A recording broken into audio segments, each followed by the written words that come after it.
Hello dear students, जय श्री कृष्ण। दोस्तों, आज के लेक्चर में, आज की वीडियो में हम बहुत एक धमाकेदार कंसेप्ट की बात करने वाले हैं, जिसमें हम लोग बात करने वाले हैं series and parallel combination of resistance की। हाँ दोस्तों, series and parallel combination of resistance की आज मैं आपको सिखाने वाला हूं कि किस तरह से सीरीज कॉम्बिनेशन बनाया जाता है, किस तरह से रेजिस्टेंस का पैरेलल कॉम्बिनेशन बनाया जाता है और दोनों का फॉर्मूला किस तरह से ड्राइव किया जाता है, जो कि आपके बोर्ड एग्जाम के लिए और बाकी अदर कॉम्पिटिटिव एग्जाम के लिए बहुत इंपॉर्टेंट है। तो दोस्तों, मेरा नाम है शैलेंद्र शर्मा और आप देख रहे हो अपना प्यारा सा यूट्यूब चैनल सुपर 10 क्लासेस। तो बगैर टाइम वेस्ट किए हुए सब लोगों को अभी के अभी शेयर कर दो, अपने जा रहे फ्रेंड्स को इस चैनल को, इस वीडियो को शेयर कर दो। तो चलिए करते हैं वीडियो को स्टार्ट। डियर स्टूडेंट्स, सबसे पहले बात करते हैं हम लोग सीरीज कॉम्बिनेशंस की। तो चलिए टॉपिक लगाओ सीरीज कॉम्बिनेशन। सबसे फर्स्ट हमारा हेडिंग है सीरीज कॉम्बिनेशन। हम लोग इसकी बात करने वाले हैं सीरीज कॉम्बिनेशन की। पहले आप समझो कि किस तरह से हम लोग सीरीज कॉम्बिनेशंस बनाएंगे, किस तरह से हम लोग पैरेलल कॉम्बिनेशंस बनाएंगे। तो यहाँ हम लोग जो सीरीज कॉम्बिनेशन पढ़ने वाले हैं वो रेजिस्टेंस के केस में। तो सीरीज कॉम्बिनेशन का मतलब क्या है कि जब दो रजिस्टर को, दो या दो से ज़्यादा रजिस्टर को आपने बैक टू बैक कनेक्ट कर दिया। कैसे कर दिया? मान लो ये मेरे पास एक रजिस्टर है, ये दूसरा रजिस्टर है, इन दोनों को मैंने बैक टू बैक कनेक्ट कर दिया। एक तीसरा रजिस्टर और लेके आ गए, ये बैक टू बैक कनेक्ट हो गया। जब हम लोग दो से ज़्यादा रजिस्टर को बैक टू बैक कनेक्ट करते हैं तो हमारा कहलाता है सीरीज कॉम्बिनेशन। बात क्लियर हुई? या फिर मैं बोलूं कि एक पॉइंट से दूसरे पॉइंट पर पहुंचने के लिए, रजिस्टर के एक पॉइंट से दूसरे एंड तक पहुंचने के लिए, या सर्किट में एक एंड से दूसरे एंड तक पहुंचने के लिए सिर्फ हमारे पास एक ही पाथ हो, तो वहां सीरीज कॉम्बिनेशन होता है। तो मैं यहाँ पर 3 रजिस्टर लेके काम करूंगा और 3 रजिस्टर को आपको दिखाता हूँ कि कैसे सीरीज में ऐड करते हैं। जरा सीरीज में कैसे हम लोग उनको लगाते हैं तो जरा चेक करें। मान लेते हैं सबसे फर्स्ट हमारे पास एक पहला रजिस्टर ये है, इसकी वैल्यू है R1, एक रजिस्टर लगा दिया। इसके बैक टू बैक दूसरा रजिस्टर लगा दिया हमने, और राइट, इसके बैक टू बैक हमने तीसरा रजिस्टर भी लगा दिया। ये R2 है और ये है R3, मतलब ये इनकी रेजिस्टेंस की वैल्यू है। अब जरा चेक करना कि इस पॉइंट से इस पॉइंट तक पहुंचने के लिए, पॉइंट नंबर A से पॉइंट नंबर B तक पहुंचने के लिए आपके पास कितने रास्ते हैं। पॉइंट नंबर A से पॉइंट नंबर B तक जाने के लिए सिर्फ आपके पास एक ही रास्ता है। और जब आपके पास एक पॉइंट से दूसरे पॉइंट तक पहुंचने के लिए एक ही रास्ता हो तो वहां पे अप्लाई करते हैं सीरीज कॉम्बिनेशन। क्लियर हुआ? और इसमें हमने लगा दी एक बैटरी। क्या लगा दी हमने? यहाँ पे एक बैटरी, एक लगा दी बैटरी जो कि कितना V वोल्ट की बैटरी है। इसका वोल्टेज कितना है? V volt. राइट, अब मान लिया कि इस V वोल्ट की बैटरी से कुछ करंट होगा, करंट होगा I। राइट, अब ये I करंट यहाँ से गया, I करंट यहाँ पहुंचा। अब ये I करंट जब जाएगा तो I करंट को यहाँ से वापस आने के लिए, यहाँ से जाके बैटरी में वापस आने के लिए कितने रास्ते बनेंगे? यहाँ से देखो एक ही रास्ता है इसके पास, ये भी रास्ता एक ही है, यहाँ से जाएगा तो एक ही रास्ता है और वापस आने के लिए सिर्फ एक ही रास्ता है। इसका मतलब इस करंट को एक ही रास्ता फॉलो करना पड़ रहा है, इस करंट को एक ही पाथ फॉलो करना पड़ रहा है। तो इसके पाथ में जितने भी रजिस्टर आएंगे वो सब आपस में कैसे होंगे? सीरीज कॉम्बिनेशन में। हाँ, अगर करंट का पाथ डिवाइड हो जाता तो वो पैरेलल कॉम्बिनेशन होता। राइट, लेकिन यहाँ करंट का पाथ यहाँ से चल के वापस यहाँ आने के लिए एक ही पाथ है। देखो, पहले जाएगा R1 में, फिर R2 में, फिर R3 में, फिर एंड यहाँ जाएगा। इसका मतलब यहाँ से बैटरी से जब करंट निकला तो बैटरी से R1, R2, R3, इसके पास सिर्फ एक ही पाथ है, दूसरा पाथ नहीं है। जब करंट के पास एक ही पाथ है वापस आने के लिए तो ऐसे कॉम्बिनेशन को अपन बोलते हैं सीरीज कॉम्बिनेशन। क्लियर हो गया? अच्छा, अब मोस्ट इंपॉर्टेंट बात, सबसे पहली बात कि इन सीरीज कॉम्बिनेशन, ये सबसे मोस्ट इंपॉर्टेंट बात है भाई, in series combination current is same. सबसे पहली बात कि सीरीज कॉम्बिनेशन में करंट सेम होता है हर रजिस्टर्स में। Current is same in each resistor,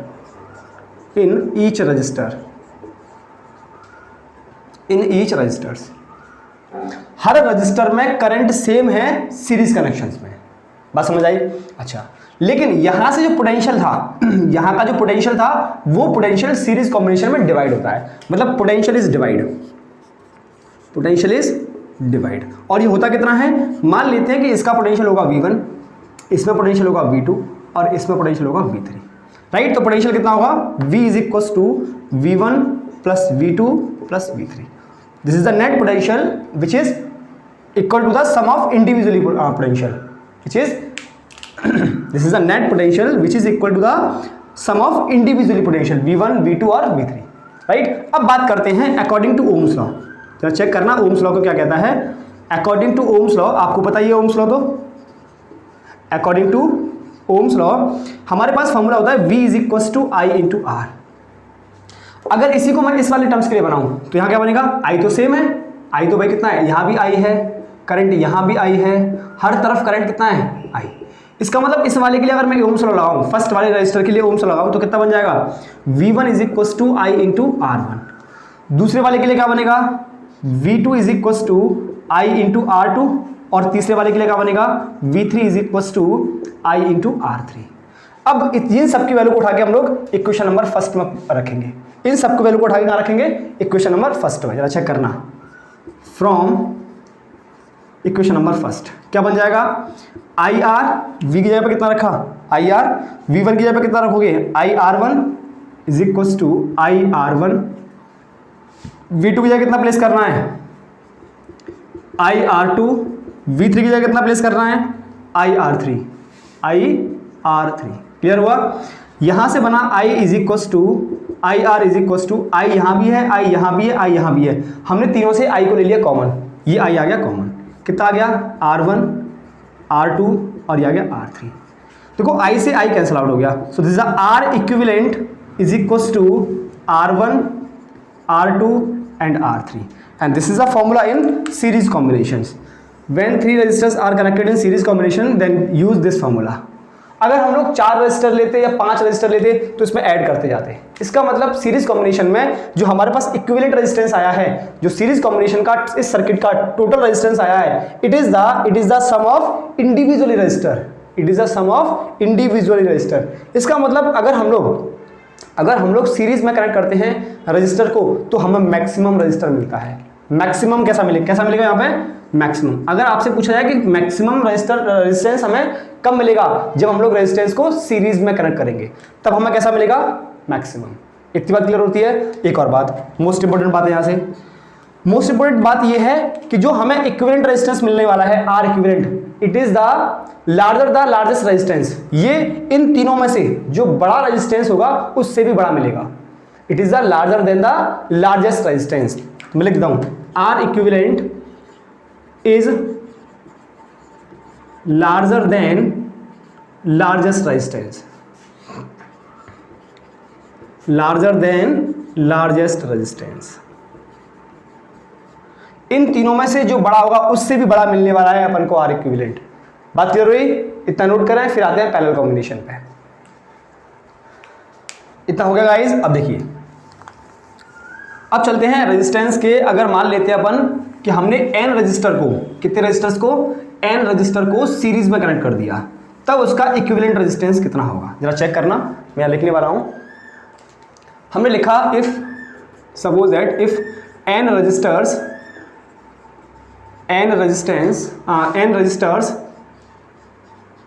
each of resistance capital R are connected in series,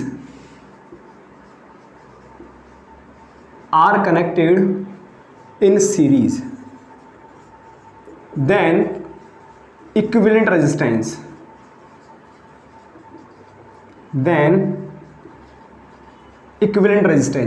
तब इसका इक्विवेलेंट रेजिस्टेंस कितना होगा, तब इक्विवेलेंट रेजिस्टेंस होगा दोस्तों R equivalent is equal to N into R। जहां पे स्मॉल n क्या है, जहां पे स्मॉल n है नंबर ऑफ रजिस्टर्स या नंबर ऑफ रेजिस्टेंस। बात क्लियर हुई, कैसे, यार चेक करना। मैंने बोला कि भाई हमने n रजिस्टर को, मतलब 1 रजिस्टर, 2, 3, 4 ऐसे करके बहुत सारे रजिस्टर को सीरीज में कनेक्ट कर दिया है, और सबकी वैल्यू कितनी है, सबकी वैल्यू कितनी है, इसकी भी R है, इसकी भी R है, इसकी भी R है, सबकी वैल्यू R है। तब इसका टोटल सीरीज कॉम्बिनेशन कितना होगा, N इंटू R। एक एग्जाम्पल मैं आपको देता हूँ, मैं एक एग्जाम्पल देता हूँ। मान लो हमने बोला आपको कि हमने 100 रजिस्टर्स को, जिसमें से एक रजिस्टर की वैल्यू थी 4 ओम, आपस में सीरीज में कनेक्ट कर दिया। आर कनेक्टेड इन सीरीज,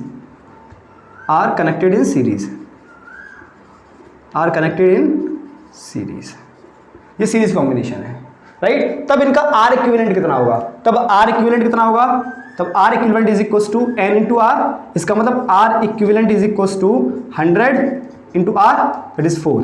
कितना हो जाएगा, 400 ओम। कितना हो जाएगा, 400 ओम।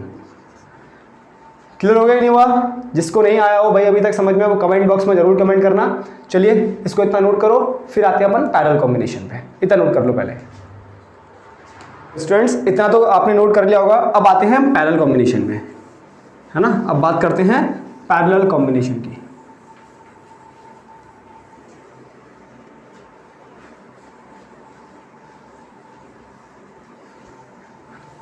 चलिए भाई अब बात करते हैं पैरेलल कॉम्बिनेशन।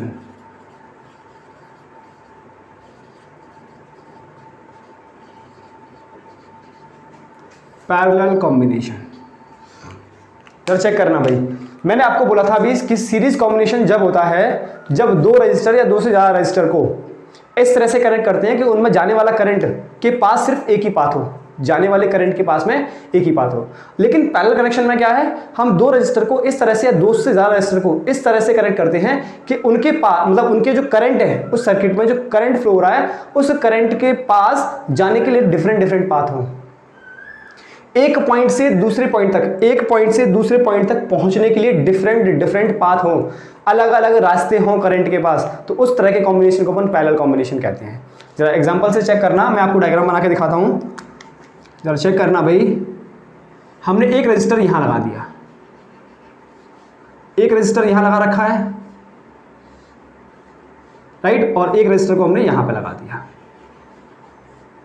ये तीन रजिस्टर लगे हुए हैं और इसके साथ में एक मैंने यहां से बैटरी लगा दी, ये सेल लगा दिया हुआ है, राइट, 20 वोल्ट की बैटरी लगा दी है। अब जरा चेक करना कि यहां से जब करंट आई पास होगा, ये जो करंट आई पास हुआ यहां से, वो करंट यहां तक आई रहेगा क्योंकि रास्ता एक ही है, यहां तक आई रहेगा। लेकिन जैसे इस पॉइंट से इस पॉइंट पर पहुंचेगा, जैसे इस पॉइंट से ए पॉइंट से जब ये करंट बी पॉइंट पर पहुंचेगा, तो एक ए पॉइंट से बी पॉइंट पर पहुंचने के लिए करंट के पास तीन डिफरेंट रास्ते हैं। ए पॉइंट से बी पॉइंट तक पहुंचने के लिए करंट के पास तीन डिफरेंट रास्ते हैं। इसका मतलब करंट तीन डिफरेंट रास्तों को होके बी पॉइंट तक पहुंच सकता है। तो जिन तीन डिफरेंट रास्तों को वो बी पॉइंट तक पहुंच सकता है, वही तीनों आपस में कैसे हुए, पैरेलल कॉम्बिनेशन में। अगर इसके पास एक ही रास्ता होता तो वो सीरीज कनेक्शन होता, लेकिन इसके पास अलग अलग रास्ते हैं, तो ये कौन सा कॉम्बिनेशन है बच्चों, पैरेलल कॉम्बिनेशन। ध्यान देना जरा बात पे, जब इसके पास एक ही रास्ता है तब ये सीरीज कॉम्बिनेशन है, लेकिन इसके पास अलग अलग तीन रास्ते हैं तो ये पैरेलल कॉम्बिनेशन है। इस बात को माइंड में बिठा लो, आया समझ। अब यहां से जो करंट जाएगा, इस करंट के पास एक रास्ता ये वाला है, एक रास्ता ये वाला है, एक रास्ता ये वाला है। इसका मतलब यहां से करंट का डिवाइडेशन हो जाएगा और करंट तीन अलग अलग रास्तों को होके बी पॉइंट तक पहुंचेगा। तो यहां से करंट ऊपर चला गया, मैंने इसको बोल दिया I1 करंट डिवाइड हो गया। यहां से करंट इस तरफ गया, इसको हमने I2 बोल दिया, और करंट इस तरफ गया, इसको I3 बोल दिया। इसका मतलब करंट का यहां से डिवाइडेशन हो चुका है, तीन अलग अलग रास्ते मिल चुके हैं। मान लेते हैं कि ये रेजिस्टेंस होगा अपने पास R1, इसका रेजिस्टेंस है R2 और इसका रेजिस्टेंस है R3। सबसे मेन इंपॉर्टेंट बात, हमारे पास सीरीज कॉम्बिनेशन में करंट सेम था, लेकिन पैरेलल कॉम्बिनेशन में वोल्टेज सेम रहता है। कौन सेम रहता है, वोल्टेज सेम है। मतलब इसका पोटेंशियल भी आपका V है, वोल्टेज बोलो या फिर पोटेंशियल बोलो, इसका पोटेंशियल भी V है, इसका पोटेंशियल भी V है और इसका पोटेंशियल भी V है। बात क्लियर हुई। इसका मतलब सबसे ध्यान देने वाली बात क्या है कि इन पैरेलल कॉम्बिनेशन ये सबसे ध्यान देने वाली बात है भैया ना, इस बात पे गौर करना। In parallel combination potential difference that is V is same in each resistors. हर किसी रजिस्टर में पोटेंशियल डिफरेंस सेम होगा, लेकिन डिवाइडेशन किसका होगा, करंट का। Current is divide.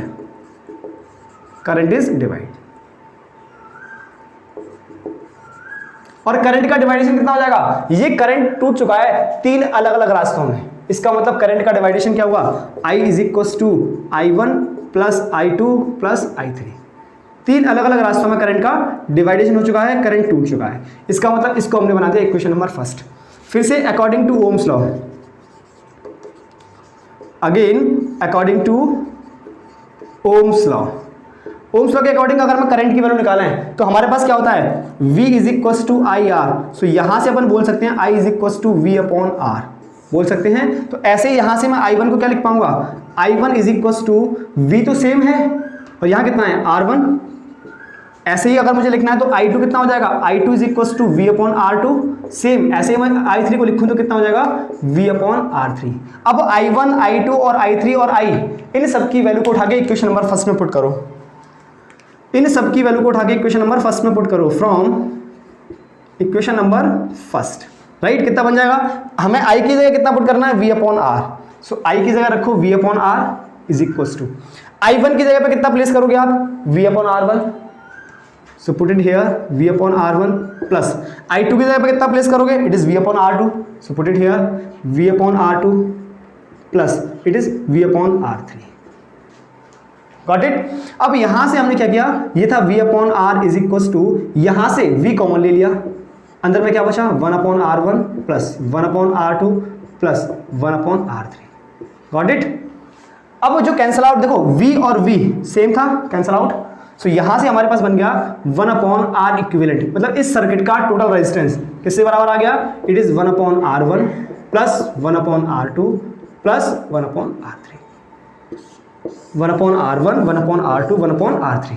ऐसे ही करके अगर हमारे पास और भी रजिस्टर होते तो 1 अपॉन R4, 1 अपॉन 5 ऐसे करके हम लोग ऐड करते जाते हैं। इतनी बात क्लियर हुई। पहले इतना नोट करो, फिर इसमें कुछ और स्पेशल पॉइंट्स हैं, इंपोर्टेंट पॉइंट्स, उनकी बात करते हैं। पहले इतना नोट करो आप, आपने इतना नोट कर लिया होगा, इसको रफ करते हैं। अब देखो चलते हैं इसके कुछ इंपोर्टेंट पॉइंट्स की तरफ।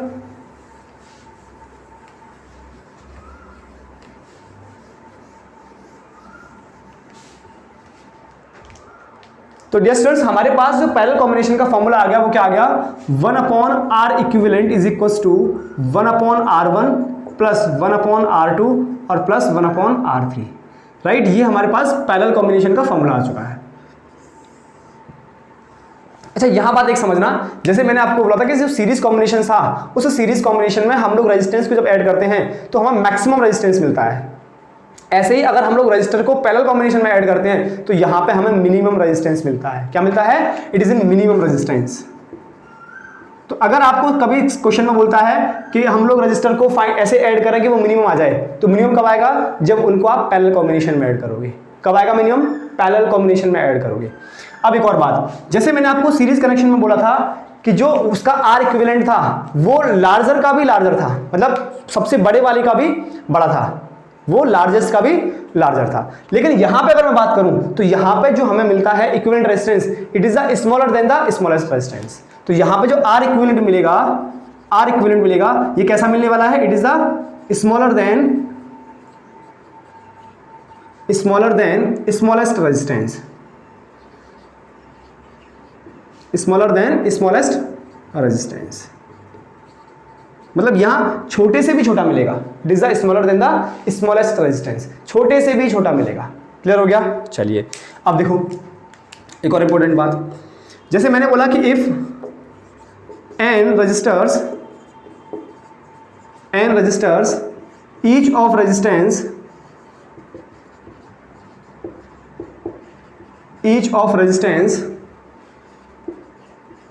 are connected in parallel,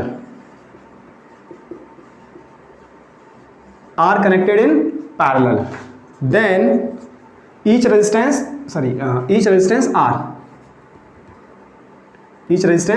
capital R है ना, then are connected in parallel, then equivalent resistance of the circuit।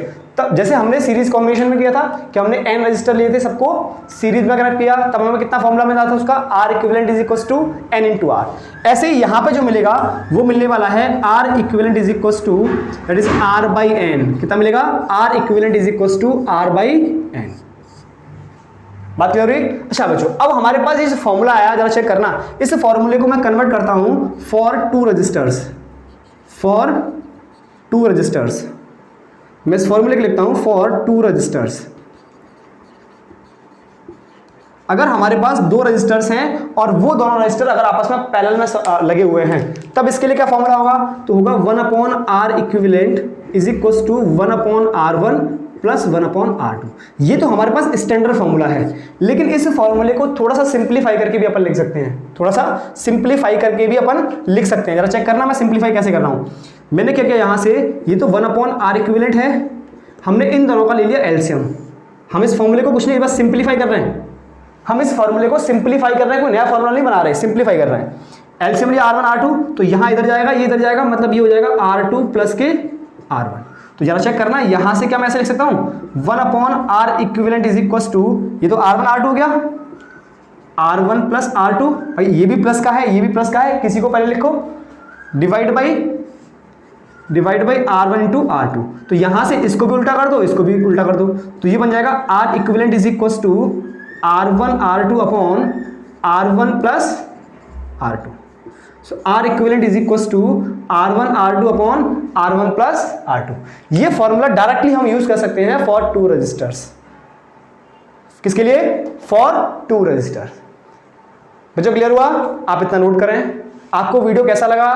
Parallel combination, series combinations का जो रिलेशन था किस तरह से फाइंड किया वो आप जरा एक बार चेक करें। वीडियो का कौन सा पार्ट आपको अच्छा नहीं लगा है वो जरा चेक करें और उसको कमेंट बॉक्स में कमेंट करके जरूर बताएं। और ये वीडियो उन बच्चों को जरूर शेयर करें जिसको इसकी जरूरत है। उन बच्चों को जरूर शेयर करें जिनको पैरेलल कॉम्बिनेशन, सीरीज कॉम्बिनेशन में बहुत दिक्कत रहती है। और वीडियो को शेयर जरूर करें, लाइक जरूर करें। जो बच्चे चैनल पर नए हैं वो चैनल को सब्सक्राइब भी करें। चलिए मिलते हैं नेक्स्ट वीडियो में।